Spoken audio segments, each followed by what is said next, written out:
And I went for a walk in a park thinking about this guy whose life was so promising. And I mean, he wasn't an old guy. He was quite young, in fact.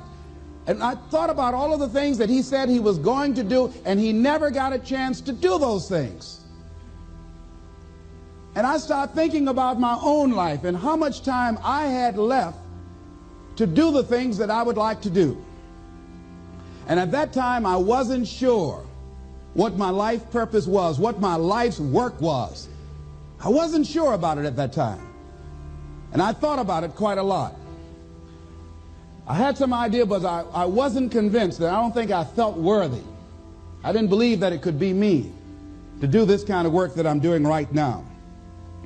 And I say to you that if you begin to take a conscious effort to find out what it is that you're supposed to do, I say that it can literally save your life. Human beings are the only living species that has achieved the dubious distinction of dying or having a stroke or a heart attack on a certain day. If you ask most people, what would you say the primary cause of why people will have a heart attack or stroke? Many people will say, well, because they smoke cigarettes, or because of high cholesterol, or because of stress, or because of obesity. And all of those things are contributing factors. But ladies and gentlemen, more heart attacks take place in this country on Monday morning between 8 and 9 a.m. That's when the majority of people who have their first heart attacks have them. 85% of the American public, according to recent studies, are going to jobs that they hate, working on jobs that do not challenge them. They get sick thinking about going. So I say that your life is worth finding what it is that you're supposed to do. And I'm not saying quit your job. I'm saying find it and do just a little bit of it. But do find out what your work is and hold on to it, and don't let your dream go. Don't let it go. See, and here's something else I want you to begin to look at. Why is it that most people don't pursue their dreams or don't do better than what they're doing if they're capable of doing it? I think that many of us don't go the next step because we don't know what to do yet.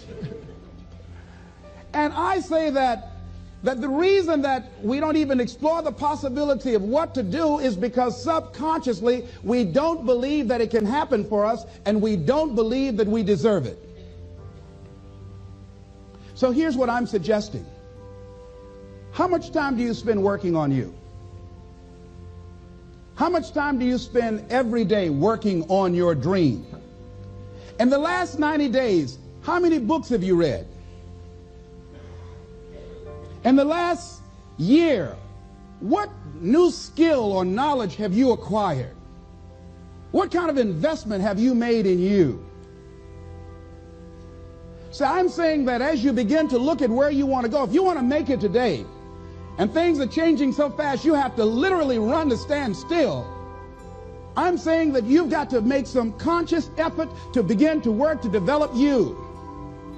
Here's something else. Most people are not living their dreams because of fear, ladies and gentlemen. I can't see myself doing it. I guess I'm afraid. Fear, limited vision, and lack of self-esteem is what keep most people doing things they don't want to do. Fear is the most subtle and destructive of all human diseases. Ladies and gentlemen, fear kills dreams. Fear kills hope. Fear put people in the hospital. Fear can age you, can hold you back from doing something that you know within yourself that you're capable of doing, but it will paralyze you. And it seems like you're in a hypnotic spell. And I ask you a question, what is the benefit? What's the benefit of allowing fear to hold you back?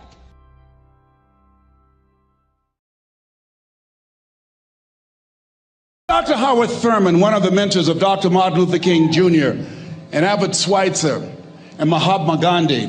He was a very brilliant writer. He wrote some things that really grabbed me. He wrote, "Deep is the hunger, the voice of the genuine, the centering moment." During the time after receiving 238 radiation seed implants, I was reflecting on his words, and these words kept me up that night. He said, "The ideal situation for a man or woman to die is to have family members praying with them as they cross over." He said, "But imagine, if you will, being on your deathbed and standing around your bed, the ghost of the dreams, the ideas, the abilities, the talents given to you by life, and that you, for whatever reason, you never went after that dream. You never acted on those ideas. You never used those talents. You never used those gifts. And there they are standing around your bed, looking at you with large, angry eyes, saying, 'We came to you, and only you could have given us life. And now we must die with you forever.'"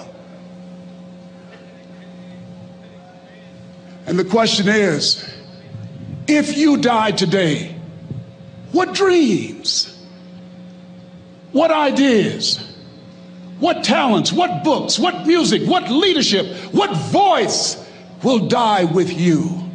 Miles Monroe, great orator and speaker, said the wealthiest place on the planet, it's not in the Far East where there's oil in the ground. It's not in South Africa where there are diamond mines. He said the wealthiest place on the planet is the cemetery. Because there you'll find greatness that we've never seen. There you'll find talent and genius and potential never actualized. Perhaps that's why Henry David Thoreau wrote the words, "Oh God, to reach the point of death, only to realize that you've never lived."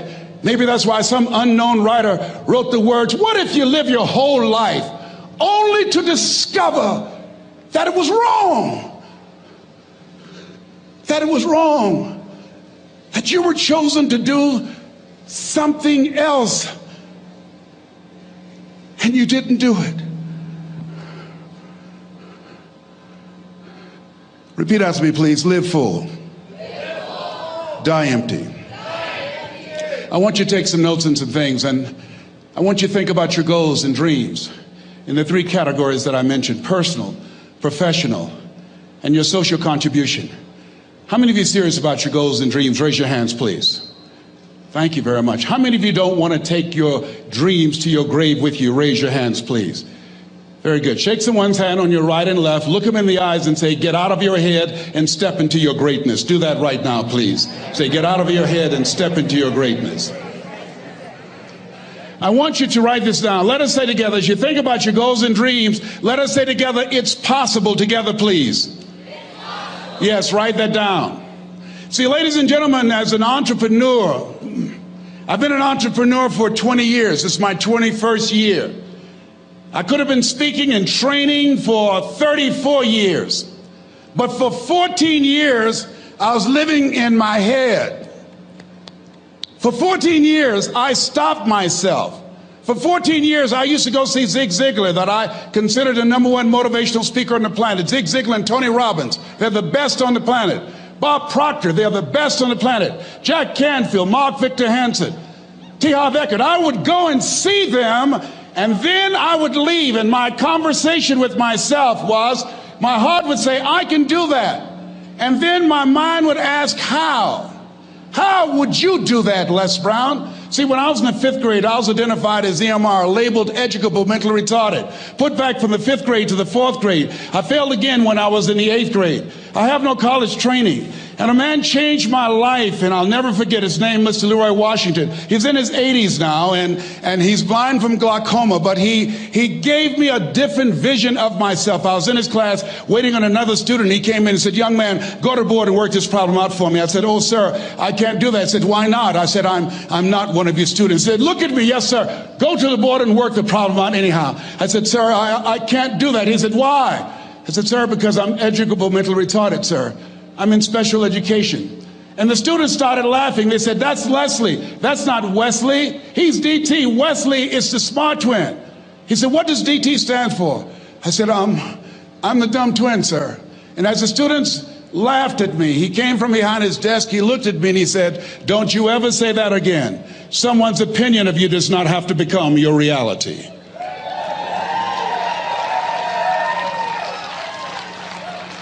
On one hand, I was humiliated, but on the other hand, I was liberated, because he looked at me with the eyes of Goethe, who said, "Look at a man the way that he is, he only becomes worse. But look at him as if he were what he could be, then he becomes what he should be." And so we developed a relationship.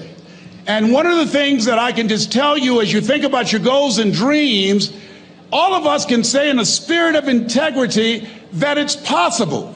That if anybody at any point in time lived their dream, then it's possible that I can live mine. And what I did was, I made a mistake. I looked at my goals and dreams, and my mind said, "How will you do that?" I went from my heart to my mind, and I stayed up there for 14 years. 14 years. I can't bring those 14 years back. Those years are gone. And I've made a mission in my life to help people to stop putting it off and procrastinating. How many ever thought about something you wanted to do and you procrastinated, you talked yourself out of it? Raise your hand, please. There's a proverb that says, if there's no enemy within, the enemy outside can do us no harm. And so, as you look at your goals and dreams, every day we must convince ourselves, we must sell ourselves on that it's possible. Every seminar, every workshop, every book that I've ever read, every speaker that I've ever heard, it interrupted what I was believing about myself. Everything that you do, everything matters. As you go through each day, I know now as I look back at age 63, looking at my life, everything matters. T. Harv is right. How you do anything is how you do everything. And I realized that the choices I was making was based upon how I saw myself. Let us say together, it's necessary. Write that down. It's necessary as you look at your goals and your dreams, it's necessary that you have a strategy and a game plan to change the story that you believe about yourself.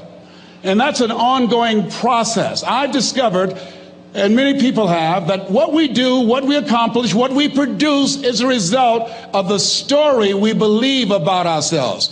My favorite book says, "Be ye not conformed to this world, be ye transformed by the renewing of your mind." And so as I began to work on myself, I realized that I'm getting out of one story and stepping into another story. As I become aware of some things, there's still some things I'm not aware of. So I'm still growing, I'm still developing.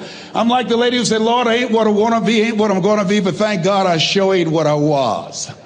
But I realize that you have to work on yourself on a regular basis, and write this down, for mental mindset.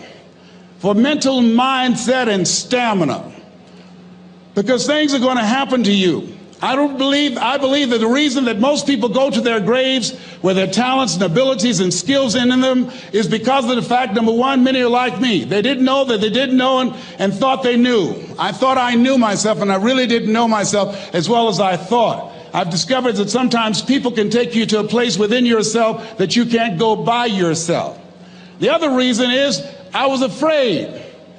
I never worked for a major corporation. I wanted to speak for corporations. I was afraid I would be exposed because I don't have a college education. I felt inferior because of the fact that I don't have a college education. I allowed that level of fear of failure to stop me. And because I never had any experience in it, I assumed that I could not do it. I was paralyzing myself by believing and assuming the limited part of myself as opposed to believing that I had something special. You have something special. There's something you want to do. Because you don't know how to do it doesn't mean that you can't learn. I like something that I heard. You don't have to be great to get started, but you have to get started to be great. Repeat after me, please. Leap and grow your wings on the way down. See, the people that will live their dreams, the 2% that will do that, these are, and write this down, become a risk taker. They're risk takers. They don't mind failing. They don't mind making mistakes. They're willing to take life on, take life in the collar. Viscott said, if you're not willing to risk, you cannot grow. And if you cannot grow, you cannot become your best. And if you cannot become your best, you can't be happy. And if you can't be happy, then what else is there? I like what Helen Keller said. She said, life is short and unpredictable. Eat the dessert first.